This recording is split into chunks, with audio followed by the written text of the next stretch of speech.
ڈھل جائے گی یہ جوانی جس تجھ کو ناز ہے، چاہے جتنا تو بجا لے 4 دن کا ساز ہے، ان قریب موت کا فرشتہ تمہارے دروازے زندگی میں دستک دے گا، تمہاری لاش بھی گھر کے سامنے پڑی ہوگی، ماں رو رہی ہوگی، باپ رو رہا ہوگا، محلے والے تسلیاں دے رہے ہوں گے، اگر شادی شدہ ہے تمہارے بیوی بچے رو رہے ہوں گے، آپ کی آنکھیں بند ہوں گی لیکن دل کی آنکھیں کھلی ہوں گی، ماں کو روتا دیکھیں گے دل غمگین، باپ کو روتا دیکھیں گے دل غمگین، چاہیں گے کہ ہاتھ بڑھا کر ماں کے آنسو صاف کر دوں، بچوں کو سینے سے لگا لوں، بیٹا میں ہوں کیوں رو رہے ہو، لیکن ہمت نہیں ہوگی، اللہ نے توفیق نہیں دی ہوگی، دل لرز رہا ہوگا، اچانک آواز آئے گی اٹھاؤ اس کو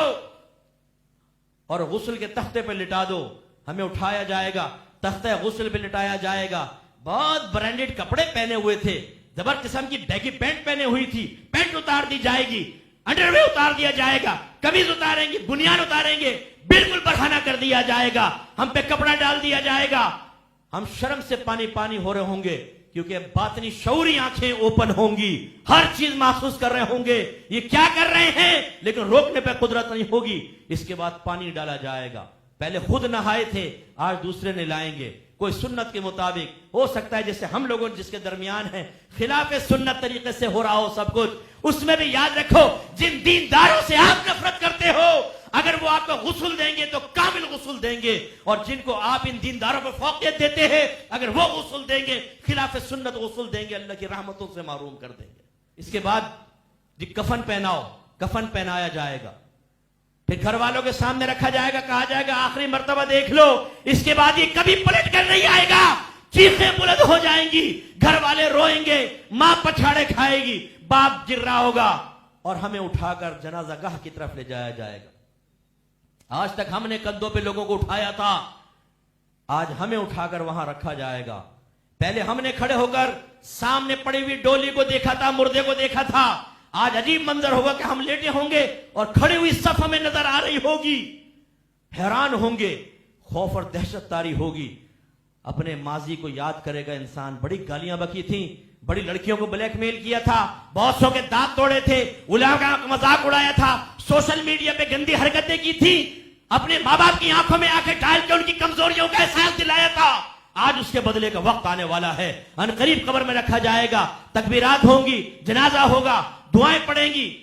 اور ہمیں اٹھایا جائے گا، کلمہ شہادت کی آوازیں بلند ہوں گی، کلمہ شہادت اشہد لا الہ الا اللہ وحدہ لا شریک لہ واشہد ان محمد عبدہ ورسولہ، اور تیزی سے ہمیں لے کر جائیں گے، قبرستان پہنچیں گے، اب دل دھڑک رہا ہوگا، دہشت طاری ہوگی، اب مجھے ان قریب یہاں پر چھوڑ کر سب چلے جائیں گے، اور ایسے ہی ہوگا، قبر میں اتاریں گے،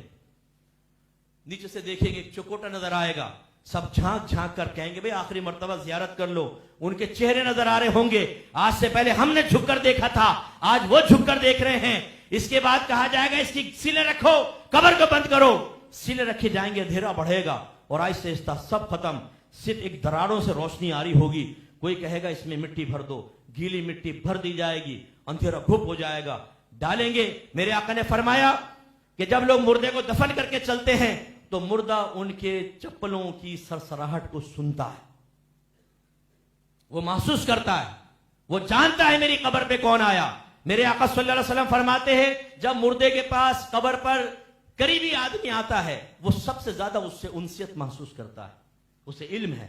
اس کے بعد سب چلے جائیں گے، کوئی محبت کرنے والا نہیں رہے گا، کہاں گئے تمہارے دوست، کہاں گیا مال و متاع، کہاں گئے رشتہ دار، کہاں گئی وہ ماں جو آپ کی ذرا سی تکلیف پر لرز جایا کرتی تھی، کہاں گیا وہ باپ کہ ذرا آپ گرتے بھی تھے تو تڑپ جایا کرتا تھا، سب ہاتھ جھاڑ کر چھوڑ کر چلے جائیں گے، اب قبر کی دیواریں لرزنا شروع ہوں گی، خوف و دہشت طاری ہوگا، اچانک دو بڑے عظیم فرشتے اندر داخل ہوں گے، میرے آقا نے فرمایا وہ سیاہ رنگ کے فرشتے ہیں، ان کے لمبے لمبے سر کے بال قدموں تک ہیں، ان کی آنکھیں دیکھ کے برابر بڑی نیلے رنگ کی ہیں، بڑے بڑے دانت ہیں، وہ دانتوں سے چیرتے ہوئے آئیں گے، دونوں کے ہاتھ میں ایک ہتھوڑا ہے، اتنا بھاری کہ اگر زمین پر رکھ دیں تمام انسان اور جن مل کر اس کو نہیں اٹھا سکتے، اور وہ جھڑک کے بٹھائیں گے اور پوچھیں گے مر ربو کا، تیرا رب کون ہے، ما دینو کا، تیرا دین کیا ہے، ما کنت تقول فی حق ھذا الرجل، تو اس شخص کے بارے میں کیا کہا کرتا تھا، میرے آقا کا جلوہ دکھایا جائے گا، سرکار قبر میں تشریف لائیں گے، ما کنت تقول فی حق ھذا الرجل، ھذا کا لفظ آیا ہے، ھذا اس میں اشارہ ہے، اس کی وضع محسوس مبصر کے لیے ہے، جس کا احساس کرے، جس کو دیکھا جائے. اور حاضہ اس میں اشارہ قریب کا ہے، گویا کہ نبی کریم بالکل قریب ہوں گے، ہم انہیں دیکھ رہے ہوں گے، محسوس کر رہے ہوں گے، ان کے جسم سے نکلنے والی پسینے کی گلاب کی مہک ہماری ناک تک پہنچ رہی ہوگی. نوجوانوں ذرا غور کرو،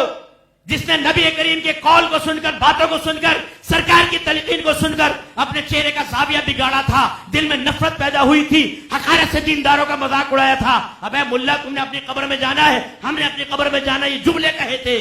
آج کس منہ سے اپنے نبی کریم کی طرف رحمت بھری توجہ کی فریاد کریں گے؟ نگاہیں شرم سے جھک جائیں گی، سر شرم سے جھک جائے گا. اور اس کے برعکس جس نوجوان نے دین سیکھا، نبی کے طریقے پہ چلے، گناہوں کو ہمت کے ساتھ چھوڑا، دین پر استقامت حاصل کر کے نفس و شیطان، مخلوق اور دنیا کا مقابلہ کیا، انشاءاللہ ہو سکتا ہے اس کی زبان سے نکلے کہ میں تمہیں بتاؤں یہ کون ہے. جب میرے نبی سے پوچھو کہ میں کون ہوں، پوچھو میں وہی ہوں جس نے اپنے نبی کی اطاعت میں نمازیں پڑھی، روزے رکھے، گناہوں سے بچا، لڑکیاں مائل کرتے رہیں، میں نگاہیں ایک طرف کرتا رہا، نفسانی خواہش کی تکمیل کے لیے اعمال سامنے آتے رہے، دل چاہے کہ اختیار کر لوں، لیکن نبی کی محبت میں، اللہ کی اطاعت میں، اللہ کے خوف میں، عذاب سے ڈر کر میں نے ہر چیز سے روگردانی کی. ایک ہی قبر جنت کے باغوں میں سے باغ بنا دی جائے گی. اور بے نمازی کے بارے میں آپ کے نبی نے فرمایا، اے میرے بے نمازی بھائیوں جو صرف جمعے کی نماز میں آتے ہو اور نماز قضا کرتے ہو، اے وہ نمازی بھائیوں جو موڈی نماز پڑھتے ہو، ایک نماز پڑھ لی، 4 نمازیں چھوڑ دی، 3 نمازیں پڑھی، 2 نمازیں چھوڑ دی. سرکار فرماتے ہیں کہ بے نمازی کو قبر کی دیواریں اس طرح دبائیں گی کہ اس کی ادھر کی پسلیاں ادھر اور ادھر کی پسلیاں ادھر چلی جائیں گے. سرکار نے اس طرح تشبیہ کر کے ارشاد فرمایا، ایسے ہو جائے گا، یوں پیسنے، زبان باہر، آنکھیں ابل کر باہر، بھیجا پھٹے گا، بھیجا باہر، پیٹ پھٹے گا، آنتیں باہر، میدا باہر، بیل کو کچومر بنا دیں گی قبر، پھر وہ پھیلے گی، پھر ٹھیک ہو جائیں گے. پھر یہ ہو سکتا ہے یہ عذاب ہوتا رہے. میرے آقا سفر معراج پر گئے تو آپ نے دیکھا ایک آدمی لیٹا ہوا ہے، ایک کے ہاتھ میں بڑا سا پتھر ہے، اس نے زور سے لیٹے ہوئے کے سر پر مارا، اس کا سر کچل گیا، بالکل اسے ٹرک کے نیچے آتے نا سر کچل جائے. پتھر دور چلا گیا، وہ لینے گیا، اتنے اس کا سر ٹھیک ہو گیا، پھر آیا، پھر مارا، بار بار یہ ہوتا رہا. سرکار نے فرمایا اس کو یہ عذاب کیوں ہو رہا ہے؟ جواب دیا، رسول اللہ یہ وہ شخص ہے جو فرض نمازوں کے وقت سو جایا کرتا تھا. میں آپ سے پوچھتا ہوں کیا چاہتے ہیں کہ آپ کی والدہ کے ساتھ ایسا ہو؟ بولیے. والد کے ساتھ ہو، آپ کی بیوی کے ساتھ ہو، آپ کے پیارے پیارے بیٹا بیٹی کے ساتھ ہو،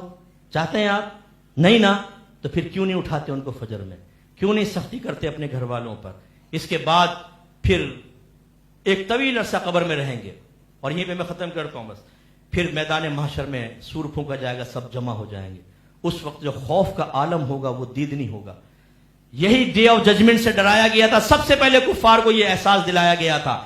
تم یہ جو زندگی دی گئی ہے، نعمتیں دی گئی ہیں، جوانی دی گئی ہے، اللہ تعالیٰ نے اتنے سارے تمہیں انعامات دیے ہیں، یہ اس لیے نہیں ہیں کہ نفس کو راضی کرو، شیطان کو راضی کرو، دنیا کو راضی کرو، مخلوق کو راضی کرو، بلکہ اس لیے کہ ان کو استعمال کر کے اللہ کو راضی کرو، اس کے رسول کو راضی کرو. اب میدان محشر میں پہنچیں گے تو انجام دردناک ہوگا. میرے آقا فرماتے ہیں سب سے پہلے ہر شخص سے نماز کے بارے میں کوشچن ہوگا. اگر نماز کامل ہوئی تو آگے کی منزل آسان ہے، اور اگر نماز میں کوتاہی ہوئی تو آگے سختی ہے. میرے نوجوانوں جواب دے سکیں گے آپ؟